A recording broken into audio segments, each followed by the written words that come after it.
দেখুন, এই যে এই রাস্তায় যে জ্যাম বাঁধছে, এই জ্যাম বাঁধার মূল কারণ দেখুন, এটা ঢাকা আরিচা মহাসড়ক, হেমায়েতপুর। এই জায়গাটার নাম হচ্ছে হেমায়েতপুর। পুরো আপনার এই রোড পুরো যেখানেই এরকম আছে, এই দেখুন, এই যে এই উল্টো পাশে, এই যে উল্টো পথে চলাচল কি বন্ধ হবে না এই দেশে কখনো? এর মূল কারণ জ্যাম হওয়ার এই একটাই, তাছাড়া আর কোনো কারণ নাই। এটা একটা ডাইরেক্ট হাইওলেন, এটা আছে হাইওলেন ঢাকা আরিচা মহাসড়ক। এরকম একটা মহাসড়কে যদি এরকম উল্টাপাল্টা চলে, আর তাহলে অন্য জায়গা কি হয়?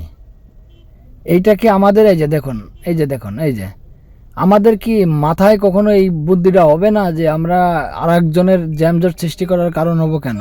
এই যে দেখুন, এই যে সব মানে উল্টো পাশে ঢুকছে, ট্রাক বলেন, মাইক্রো বলেন, এই যে অটো, ইজি বাইক, সব।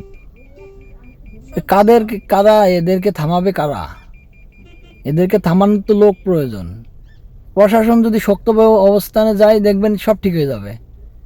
আবার এই অটো ভেঙে দিলেই পরেই বলবে যে অটো ভেঙে দিয়েছে, এই যে প্রাইভেট, এই যে প্রায় 10,000 টাকা মামলা দিয়ে দিক, জরিমানা ধরে দিক। এই যে অটোগুলো ওরকম বড় ধরনের অ্যামাউন্ট ধরুক, অথবা কিছুদিনের জন্য আটকায় রাখুক, এরপর তো জরিমানা ধরুক, দেখেন সব ঠিক হয়ে যাবে। সিরিয়াল ধরছে একদম, উল্টা পাশের একদম একটা সিরিয়াল, কি একটা অবস্থা দেখেন। শুধু তো মানে আর একজনের পর নির্ভর করলে হবে না, নিজেদের তো মানে বুদ্ধি থাকতে হবে যে না, আমার কারণে অন্য মানুষ কেন আটকা থাকবে। এই কমন সেন্সটাও তো মানুষের ভিতরে থাকা উচিত। এ যেসব ভাইরা উল্টো পাল্টে আসে, তাদের কি মাথার ভিতরে এইটুকু নাই? আবার এই যে দেখেন কালা ধোয়া, হ্যাঁ, এই কালো ধোয়ার জন্য ঢাকা শহরের মানুষ অতিষ্ঠ। এই যে বাসটায় যে ইতিহাস বাস, কালো ধোয়া, এই যে দেখেন, মানে কি বলবো। আর একজন জ্যাম উল্টো পাশটা কীভাবে সিরিয়াল ধরছে, কারে রেখে কার বিরুদ্ধে বলবো? আসলে বিরুদ্ধে না, এটা অন্যায়ের বিরুদ্ধে কথা বলতেছি।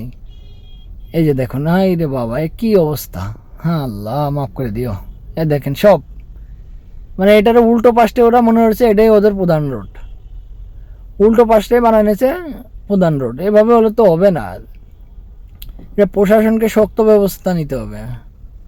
আর না হলে পরে ছেড়ে দিক জনগণের হাতে, জনগণ কি করে দেখুক।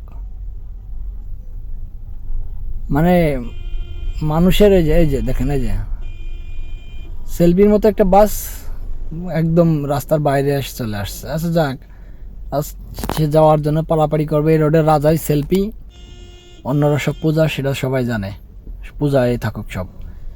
কিন্তু বিষয়টা হচ্ছে আমার লোক উল্টো পাল্টে কেন আসবে? ওই পাশে তো রাস্তা আছে, ওই যে ওই পাশে রাস্তা আছে, ওই পাল্টে যাবে না কেন? উল্টো পাল্টে যেতে হবে, এই কমন সেন্স কেন মানুষের? এই জ্যামটা বাচ্চা পুরো এই উল্টো পাল্টে আসার কেন? এই রোডে কোনো জ্যামই নাই। প্রতিটা দিন এই একটা কারণে এই জায়গায় জ্যাম বাঁধে। এই রোডে এইখানে যে সামনে আরও সাবার টাবার দিয়ে যেখানে যাবেন, এই উল্টো পাল্টা, যেখানে জ্যাম দেখবেন সেখানে এই উল্টো পাল্টা, এই উল্টো পাল্টার কারণে জ্যাম বাঁধে। এই যে অটোগুলা, কে রে ভাই তোরা ওই পাশটা উল্টে যা, তোদের সঠিক পথ দে।